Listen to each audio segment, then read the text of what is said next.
Assalamu alaikum. This is Mirza Saad Beg. I hope you people are doing well. आज की जो video है उसका टॉपिक है कि आईपीसीसी अटेस्टेशन के लिए कोरियर के थ्रू किस तरीके से आईपीसीसी की अटेस्टेशन हो सकती है। बहुत सारे लोग मेरे से ये सवाल कर रहे थे कि यार क्या आईपीसीसी अटेस्ट करता है कोरियर के थ्रू, या क्या अगर हो करता है तो क्या उसका प्रोसीजर है। तो मैंने सोचा आज उस पर एक उसका ओवरव्यू दिया जाए कि किस तरीके से काम होता है। तो सबसे पहले जो आप लोगों का इम्पॉर्टेंट चीज़ है वो ये कि आप सबसे पहले अपने आप को आईपीसीसी का जो पोर्टल है, मेन पोर्टल है, वहाँ रजिस्टर करेंगे।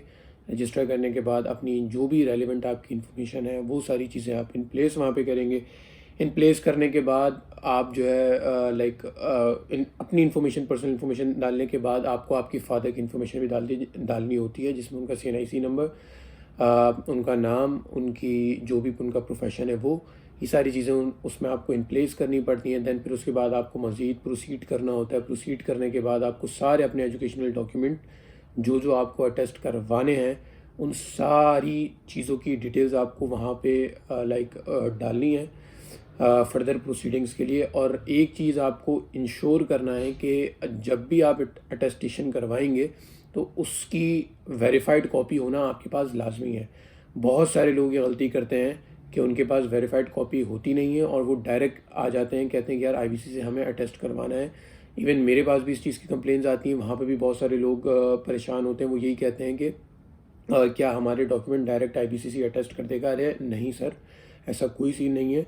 अगर आप लोगों को अटेस्टेशन करवानी है तो उसका जो प्रॉपर वे आउट है वो वे आउट यही है कि सबसे पहले अगर आपकी डिप्लोमा है, आपका इंटर है, आपका मैट्रिक है, जो भी आपका सर्टिफिकेट या आपकी मार्कशीट है वो पहले आपके रिस्पेक्टिव बोर्ड, कोई भी बोर्ड हो, चाहे वो फेडरल बोर्ड हो, आगा खान बोर्ड हो, कराची बोर्ड हो, इंटर बोर्ड हो, हैदराबाद बोर्ड हो, कोई भी बोर्ड हो, पहले वो आप अपने रिस्पेक्टिव बोर्ड से वेरीफाई करवाएंगे।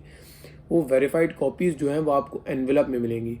वही एनवेलप आप लेकर जाएंगे आईबीसीसी के पास अटेस्टेशन के लिए।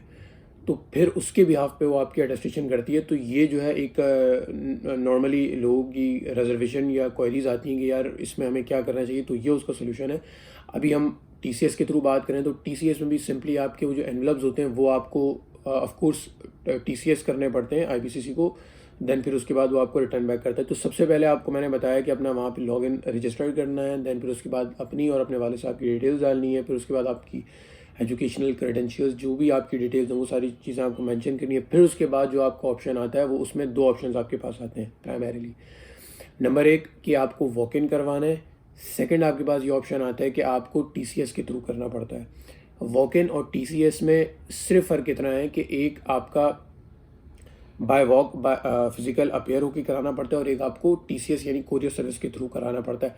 अच्छा, वॉक इन जब आप कराएंगे तो आपकी उसमें कोई एडिशनल फ़ीस नहीं लगती। उसमें सिंपली जो डॉक्यूमेंट की अटेस्टेशन फ़ीस है 1200 रुपये या 600 रुपये व्हाटएवर, वो सिर्फ आपको सबमिट कराना पड़ता है। वेयर एज जब आप कोरियर के थ्रू कराएंगे तो कोरियर के थ्रू आपको ये ईच एनवलप 300 रुपीज़ ऊपर जो है देने पड़ते हैं फॉर TCS पर्पस, या जो भी आपका, वैसे तो TCS ही डील करता है तो TCS को 300 रुपये एडिशनल देने पड़ते हैं।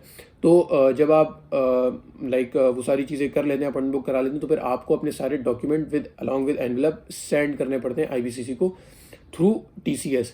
देन फिर उसके बाद वही TCS के थ्रू आपको अटेस्टेशन भी मिल जाती है तकरीबन 3 to यानी विद इन वीक जो है आपकी अटेस्टेशन होकर आपको रिटर्न बैक आपके एड्रेस पे कुरियर मिल जाता है। That's how you ended up getting your document attested from IBCC.